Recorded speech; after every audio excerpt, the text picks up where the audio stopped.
One of the great institutions in American road food is, of course, the diner. Maine has got a bunch of classics. Here with us to talk about some of his favorites is food writer Joe Ricchio. Good to see you as always. Thanks for coming in. Good to be in the studio. Also host of the Food Coma podcast. So you put together a list. This is not meant to be definitive. We never say that what you've chosen would be the top five, the five finest, but these are just five really good places. Yeah, diners in general are, it's so personal.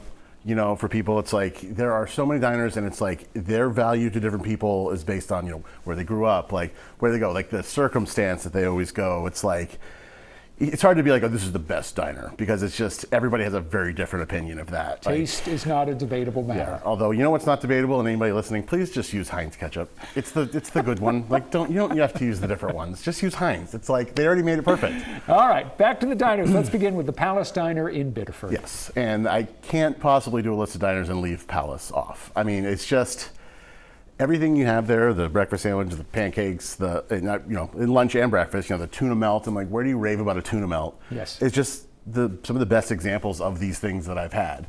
It's like, it kind of mind blowing. Every time I go to Palace, I'm like, is the breakfast sandwich that good? And I take a bite, I'm like, oh yeah, no, this is delicious. Really intimate, great atmosphere, and the food is outstanding. Yeah. Let's go down east to Harbor Cafe in Stonington. Why did you choose this? Harbor Cafe. So this is so whenever I go visit my friends at Aragosta up in Deer Isle, I often stay in Stonington, and there's like your normal kind of greasy spoon little diner that was right in the middle of town. And then a few friends of mine bought it, and they kept the name. I believe they kept the name, but it's and now it's just like very elevated, kind of like Palace's, where you're getting a crab omelet or whatever. But you're like, wow, this is really delicious. Like, they've really upped the ante on, and they'll do things like fish fries or like tacos. Like, it's just, everything I've had there has been delicious, and you can always tell when somebody actually cares who makes the food. There are a lot of diners you go to, like, this is kind of an afterthought. You just go here and people just accept this is the way it is. But when you go to those places, you're excited to try different things on the menu. Up next, a place that's not all that easy to find. It's kind of tucked away, Q Street in South Portland. Yeah, and I love Q Street. It's right in Knightville, and it's one of those places that I have my consistent orders. Really good, lunch and breakfast. They have like a really good crab melt at lunch. I always get the John's breakfast sandwich, like Italian bread grilled with like sausage, peppers, and eggs on it.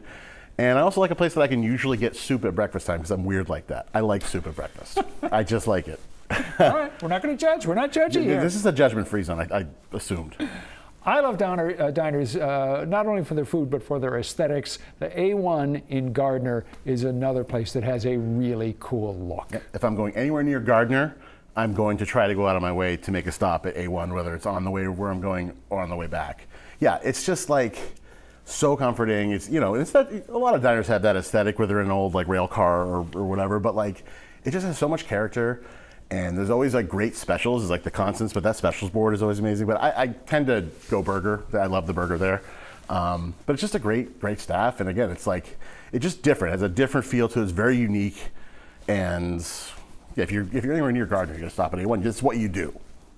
Let's finish with the Third Alarm Diner in Sanford, which I believe for Food Coma TV you did an episode on, right? Yes, that's when we discovered it. We discovered Sanford, if you will, and people told us not to go, and we had a great time. So whatever. Third Alarm Diner again, like oh, these omelets, like it's really like well done omelets, whether it's with lobster. They have a burger where the buns are grilled cheese sandwiches, if you're really hungry. But again, it's just like the consistency, and anytime I'm near Sanford, like I'm gonna go here. Like that's, again, like if you're from Sanford, you might have a very different opinion of what the diners are. But can you run that by me again? The buns you're still on stuck the on burgers that. are grilled cheese sandwiches? Yeah, you're eating it and you're like, wow, these buns are heavy. Oh, these buns are individual grilled cheese sandwiches that are now, it's one of those things. That's just like to say, maybe you eat it. I don't think you ever really need that, but when in Rome, I guess, I've had it. It tastes really good. It's very excessive. I believe you. Yeah, it's very excessive. Joe Ricchio from the Food Coma podcast. A pleasure as always. Thanks for coming in. Absolutely. Great The to be here. full list of diners that we've just discussed is on our website and app, the 207 section. Stick around. We're going to return with more of 207 right after this.